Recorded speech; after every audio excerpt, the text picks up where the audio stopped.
Mes chers amis, c'est vous qu'il faut applaudir. Vous qui êtes là fidèlement, comme toujours. Je vois bon nombre de mes collègues élus, de mes anciens collègues. Ah oui, ma fidèle, voilà. Et on a toujours une tradition, c'est pas de terminer, de faire la dernière réunion de la campagne électorale ici, salle Mozart. C'est pas une salle municipale, c'est une salle qui appartient à Mme Gherardi et qui nous la prête ce soir. Elle est pas là, si. Elle est tant mieux, voilà. Hein. Je m'adresse à mes collègues parce que elle nous la prête ce soir, elle ne la prête pas souvent, mais ce soir elle nous la prête, voilà. Et donc, effectivement, c'est un peu une tradition pour nous, après chaque scrutin, qu'il soit municipaux, départementaux ou autres, on termine toujours la salle Mozart. Donc, ce soir, nous devions d'être rassemblés ici, salle Mozart, dans une configuration particulière, puisque cette élection est une élection législative, nationale. On va dire dimanche prochain 2 députés avec leurs suppléants. Et nos candidats, vous les connaissez. Dans la première circonscription, c'est mon premier adjoint, Yannick Chenevard, avec comme suppléante notre fidèle Geneviève Lévy, qui a tenu cette circonscription pendant 4 mandats, et bien tenue, cette circonscription. Dans la deuxième circonscription, c'est mon ami le maire du Rovest, Ange Musso. Vous savez, le Rovest, Toulon, le Rovest, puis c'est le territoire, écoutez. Hein, il est vice-président de la métropole, il est maire du Rovest. C'est sa première élection nationale, pas élection locale, puisqu'il a été conseiller général, il a été maire du Rovest, élu et réélu. Et il a comme suppléante Valérie Mondonne, qui est mon adjointe, qui était déjà le binôme de Michel Bonus, Michel qui est là, notre sénateur du Var, et qui est conseiller départemental et qui a comme binôme Valérie. Donc, vous voyez que ce sont des gens ancrés sur le territoire, les pieds bien par terre, qui connaissent parfaitement bien ce territoire pour le vivre au quotidien dans les mandats que vous nous avez confiés, que la démocratie nous a confiés et que vous nous avez confiés. Et ce soir, il y a les maires ici présents de cette circonscription, autour d'Ange et de Valérie. Je voudrais saluer et remercier André Garon, le maire de Soliespont. Cher André, merci d'être là. C'est important. Je vais le dire pour la raison. Le maire de La Valette,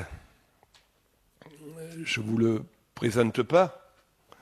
Le maire de La Valette qui est présent à nos côtés, fidèlement. Le maire de la Farlède qui est présent. Le maire de Soliéville qui est présent. La maire d'Evenos qui est présente, Landine. Merci à vous tous, Yves, d'être là. Merci d'être présent, ça nous fait chaud au cœur. Et puis, il y a sur la droite l'une de mes fidèles, parmi les fidèles qui sont là, c'est Christiane. Christiane, ça nous fait chaud au cœur de t'avoir ici ce soir. Tu m'avais dit, la politique c'est fini, je ne veux plus en entendre parler. Mais la politique, certes, c'est fini, mais pas l'amitié. Voilà. Et tu nous fais le grand honneur d'être là. finalement, on a 2 maires de La Valette. On a Thierry, le maire actuel, et on a le maire honoraire qui est Christiane. Donc on a vraiment de la chance d'avoir ces 2 maires de La Valette avec Thierry. Donc voilà. Donc finalement, vous avez très bien compris que cette élection, elle est certes nationale. On va élire 2 députés, mais elle est locale. Elle est locale parce que ce sont des femmes et des hommes qui travaillent sur le territoire. Et pour nous, le territoire est important. Pour nous, le territoire est essentiel. C'est un peu l'histoire de notre vie publique. C'est un peu l'histoire de notre engagement public. Nous sommes tous engagés pour une partie de ce territoire. Et ce territoire se complète fort bien. Il y a la métropole, une partie de la métropole est importante avec Toulon, l'Eurovest, et la Valette, et il y a une partie de cette communauté d'agglomération que préside André, de la vallée du Gapot, qui sera dans 1 an, 2 ans, on est en train d'y travailler, qui fera la continuité de ce grand territoire et qui intégrera cette grande métropole. Donc, vous voyez que, effectivement, cette élection législative, nous l'avons choisie locale et finalement, vous savez, c'est un mandat que j'ai aimé, d'avoir été député. Je m'en souviens, en 1988, ça fait très longtemps, et déjà, mes chers collègues, on ne donnait pas de chance à un maire. J'étais le maire de Pignan, et je m'inscrivais dans une élection législative comme celle que nous affrontons, avec 73 communes. C'est pas une. 73 maires. Alors, je ne vous dis pas qu'ils étaient tous favorables à ma candidature, mais ils étaient maires. Ils étaient maires. Et ils m'avaient tous reçu. 73 maires, donc. Et on avait, certes, discuté des problèmes nationaux, mais on avait aussi, surtout, discuté des problèmes locaux. Et moi, je suis heureux de voir que des maires, des élus, des adjoints s'engagent dans une élection nationale. Parce que, avant tout, notre travail au quotidien, c'est la vie des gens, s'occuper de la vie des gens. C'est ce qui fait notre passion, finalement. Parce que, je le disais encore ce soir, finalement, c'est une passion de s'occuper de la vie des gens. Voir sa commune se transformer, essayer de travailler ensemble. Et pourquoi nous sommes tous réunis ce soir ici, sur cette tribune, c'est pour montrer l'esprit collectif qui est le nôtre. Mes chers amis, on n'arrive jamais seul. On arrive toujours en équipe, dans un esprit collectif. Alors, on n'a peut-être pas tous la même sensibilité, on n'a peut-être pas tous la même vision des choses, mais on a quelque chose qui nous unit, qui nous réunit dans ce collectif, c'est l'esprit républicain. Nous sommes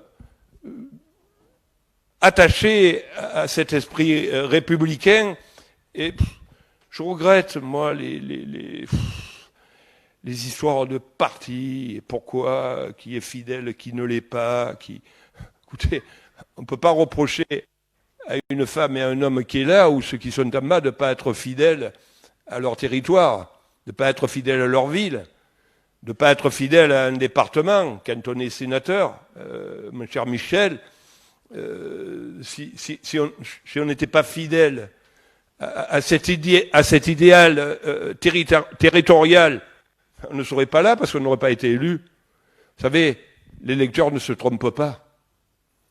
L'électeur ne se trompe pas.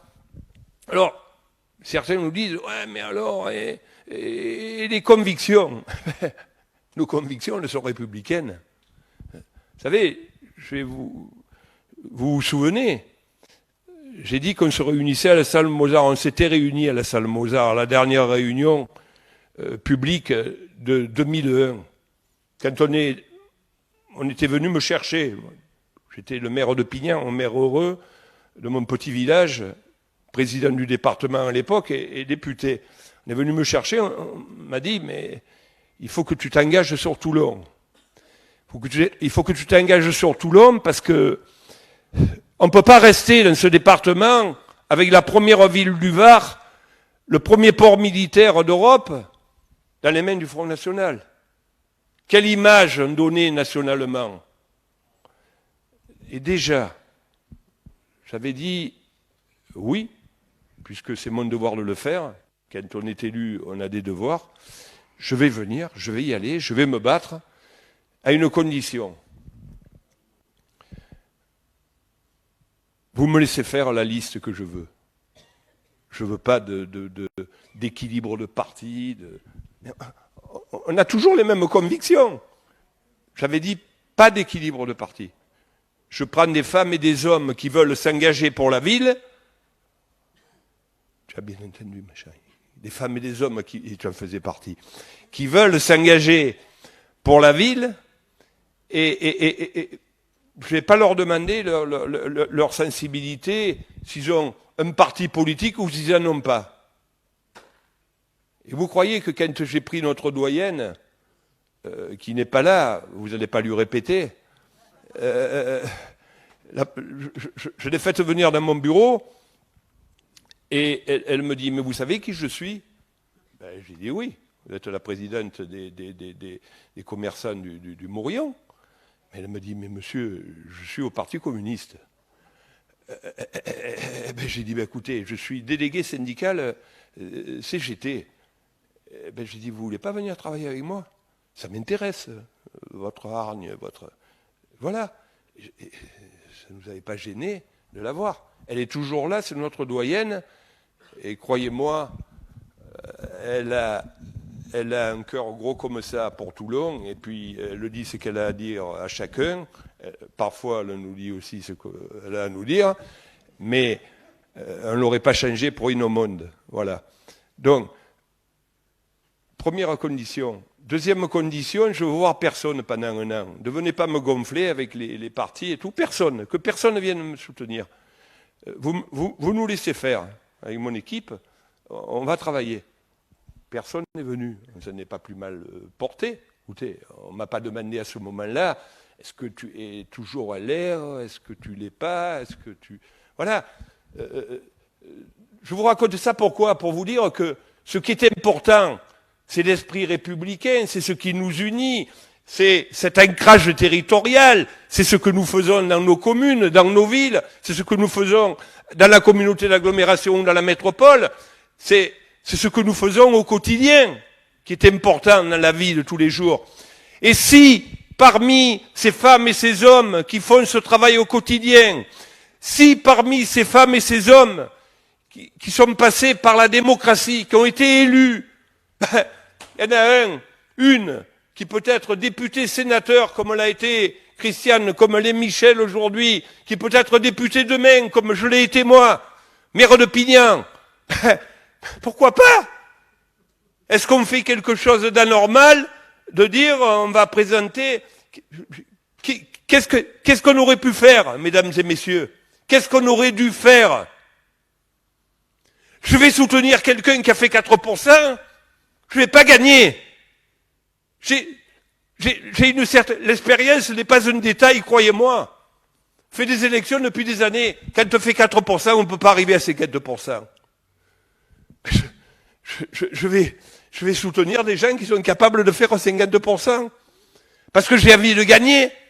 J'ai envie de gagner, pourquoi? Parce que comme en 2001, si nous ne gagnons pas, qui va gagner? C'est l'extrême droite qui va gagner. On en est exactement au même point de départ. Si nous ne gagnons pas, c'est l'extrême droite qui va gagner. Alors on me dit, mais il a changé, Falco. Il a changé, regardez. Il a soutenu le président Macron. Ah oui, j'ai soutenu le président Macron. Mais s'il n'avait pas gagné le président Macron, qui serait président de la République aujourd'hui? Marine Le Pen, 41%. Voilà. Est-ce qu'on a fait le mauvais choix, mes chers collègues? Est-ce qu'on a fait le mauvais choix de choisir ce camp républicain? Est-ce qu'on a fait le mauvais choix de choisir quelqu'un qui nous a dit on se rassemble? On se rassemble de droite modérée, de gauche modérée. Je vais vous dire, je suis choqué par parfois ce qui est dit. Moi, j'ai été appelé au gouvernement en 2008 par un président de la République qui n'était pas de gauche. C'était Nicolas Sarkozy.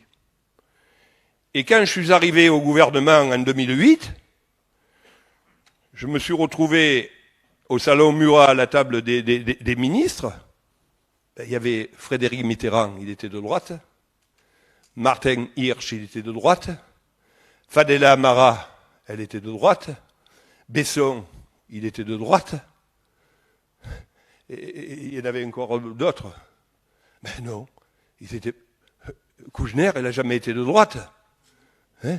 Ben voilà. Mais vous savez, on s'est bien entendu. Parce qu'on a parlé de la France. Parce qu'on a parlé de l'intérêt de notre pays. Parce qu'on a parlé... Et pourquoi on s'est bien entendu? Parce qu'on a parlé de l'intérêt de la France. Parce qu'on avait un esprit républicain. Il est là l'essentiel. On avait des convictions républicaines, mes chers amis. Il est là l'essentiel. Alors voilà la raison pour laquelle nous nous présentons. Voilà la raison pour laquelle Yannick et Ange vont défendre cet idéal républicain, vont défendre ces territoires, vont défendre ce que nous représentons démocratiquement, tout simplement. Et voilà la raison pour laquelle je n'arrête pas de soutenir ces candidats-là, pour la bonne et simple raison, c'est que moi j'ai pas envie de voir Madame Lavalette devenir députée. Arrogante, suffisante, elle fait des plateaux télé, elle y est, elle s'y voit, elle s'y croit. Mes chers collègues, battons-nous, battons-nous, battons-nous, parce qu'on peut changer les choses. Elle s'y croit pourquoi? Parce qu'elle a fait des additions au présidentiel. Elle se dit, regardez, Marine est arrivée devant. Montre-leur que cette élection, elle est certes nationale, mais qu'elle est locale, et qu'on est capable d'inverser les choses localement, par le travail que nous faisons au quotidien, que ce soit à Solliès-Pont, à la Farlède, au Rovès, à la Valette, à Evenos et ailleurs, et à Solliès-Ville. Montrons-leur qu'on est capable de dire, mais non, nous, notre légitimité, on l'a acquise sur le terrain, on l'a acquise clairement. Montrons-leur, mesdames et messieurs, parce que je serais vraiment malheureux si Madame Lavalette était élue députée, croyez-moi. Je me dirais que on n'a pas profité. Les gens n'ont pas compris. Ils ont été aux affaires, vous savez. On peut vous en parler mieux que quiconque. Une ville totalement sinistrée. Vous qui m'avez accompagné pour la plupart fidèlement, toujours, qui avez accompagné mon équipe collectivement, vous le savez mieux que quiconque. Une ville sinistrée. On a mis 2 mandats pour se redresser, 2 mandats pour refaire de Toulon une ville normale, la capitale d'un département le plus beau de France, avec toutes vos communes, les unes après les autres. Dites-le, votre commune est la plus belle. Parce que, belle. On a le plus beau département de France, celui qui nous est envié, le Var, mesdames et messieurs. Et, vous savez, j'étais hier soir au Luc, je peux aller de partout, je me sens varois de partout. Je suis heureux d'être dans ce département, dans chacune des communes, qu'elles soient de sensibilité un peu plus modérée à droite, un peu plus modérée à gauche, qu'elles soient à partir du moment où elle est républicaine. C'est ça C'est notre histoire, mesdames et messieurs, c'est l'histoire du Var, de toute manière. Alors, voilà la raison pour laquelle nous nous présentons avec détermination. On se présente pour donner au président de la République une majorité solide. Une majorité solide pour bien travailler. À partir du moment où il a été élu président de la République, il faut lui donner des moyens de travailler. Et pour lui donner des moyens de travailler, il faut qu'il ait une assemblée avec une majorité qui lui permette de bien travailler. Si ce n'est pas le cas, mesdames et messieurs, si ce n'est pas le cas, croyez-moi, c'est le désordre. C'est le désordre. Le problème est tout là. Vous savez,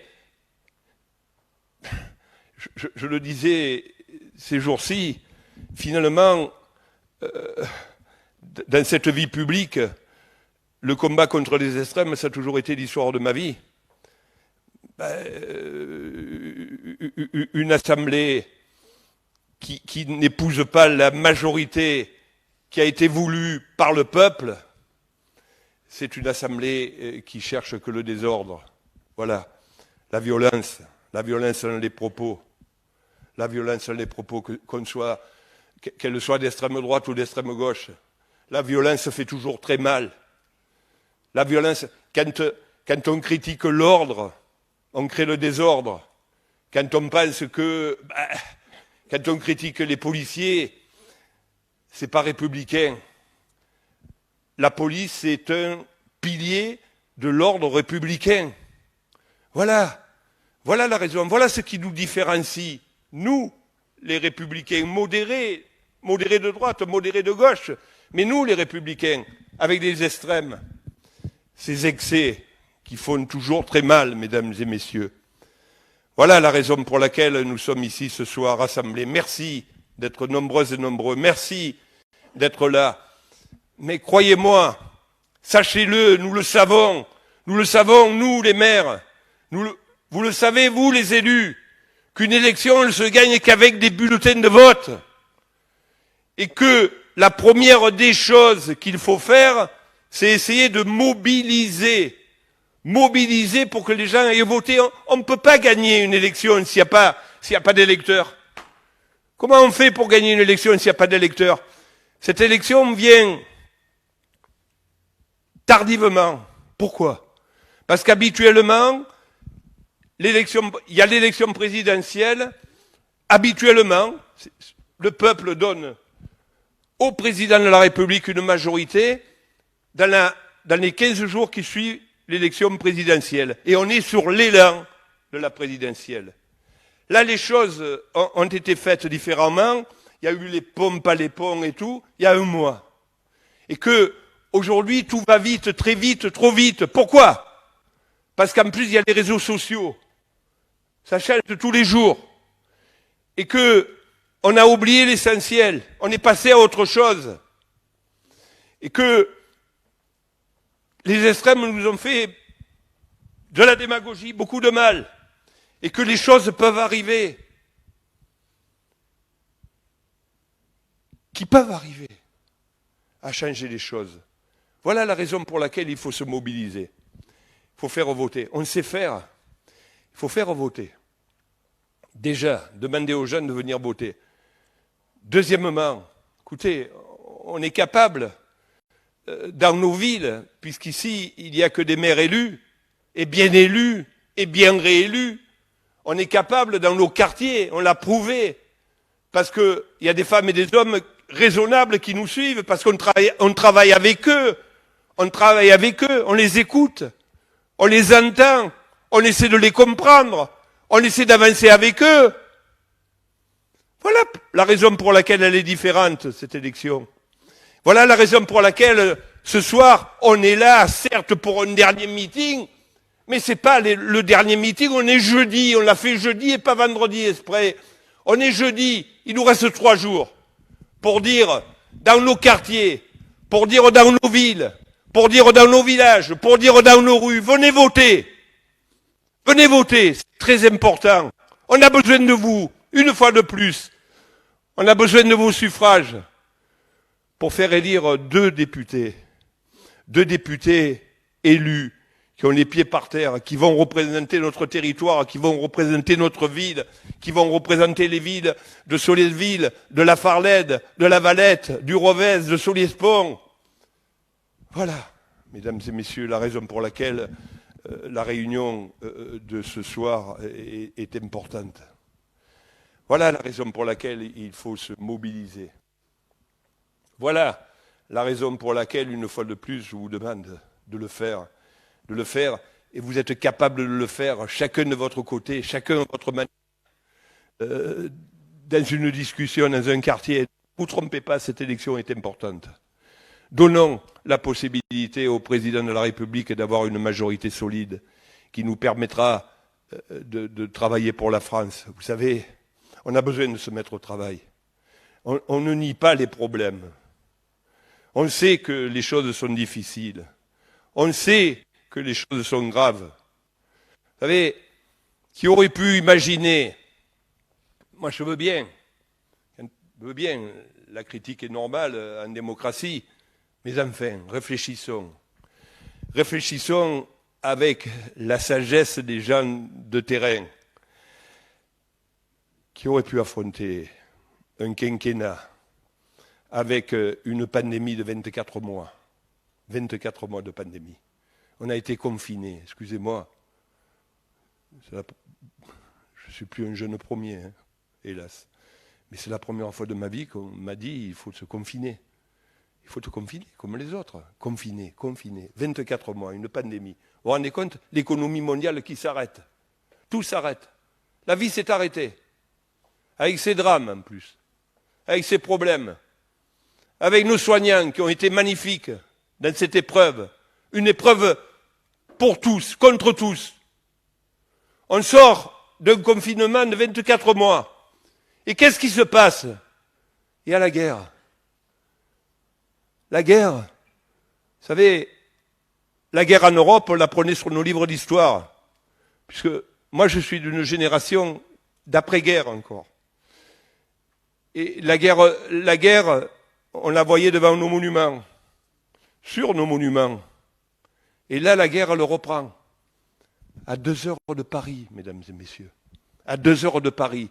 La guerre avec ses conséquences dramatiques, humaines, et ses conséquences économiques. Ses conséquences économiques. Parce que c'est la guerre en Europe, mesdames et messieurs. Voilà. Alors, je veux bien qu'on puisse critiquer, dire un quinquennat. Premièrement, si ça avait... Moi, j'avais donné mon avis quand j'étais parlementaire.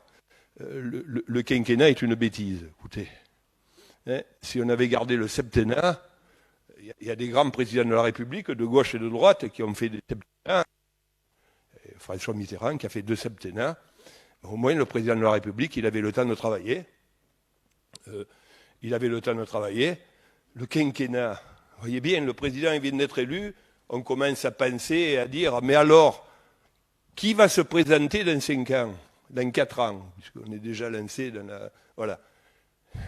Soyons sérieux, avant de savoir qui va se présenter dans 5 ans, il faut parler de la France, des Françaises et des Français. Comme nous, les élus locaux, parler de la vie des gens.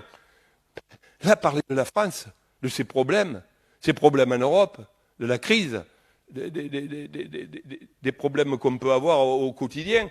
Il faut changer les choses, réformer, essayer de trouver des solutions pour tous, essayer de trouver des solutions pour ceux qui souffrent, ceux qui ont besoin de la véritable solidarité de l'État et d'autres. C'est le travail qu'ont à faire nos 2 députés s'ils sont élus dans la majorité autour du président de la République. Voilà, mesdames et messieurs, la raison pour laquelle je n'ai aucun regret de m'être engagé sur le chemin que j'ai suivi, que d'autres ont suivi à mes côtés. C'est le chemin qui a toujours été le nôtre, celui de la République. Pour gagner la République, pour faire gagner l'esprit républicain, pour faire gagner nos villes, nos villages, pour faire gagner notre département, pour faire gagner nos territoires, mesdames et messieurs, il faut continuer. Et là, on a 2 hommes de grande qualité, on ne s'y trompe pas. Vous savez, Un maire ne se trompe pas. Si un maire s'engage, il le fait en connaissance de cause. Il le fait parce que c'est l'intérêt général de le faire. Voilà la raison pour laquelle on va apporter notre soutien à Yannick, à Ange. Et voilà la raison pour laquelle, une fois de plus, je vais vous dire, j'ai vraiment besoin que tout le monde s'y mette. Il n'y a pas de petit et de grand. Il faut respecter tout le monde. Vous savez, une élection, elle se gagne avec tous. Elle se gagne collectivement. C'est comme un match de rugby. Quand le collectif est bon, ben, on enfonce les meilleurs packs d'Europe. Et quand on est mauvais, ben, on perd. Ben, nous, on n'a pas envie de perdre. Parce que perdre, c'est faire perdre la France. Et moi, j'ai envie que la France le gagne. Parce que la France, nous l'aimons. Merci, mes chers amis. Merci.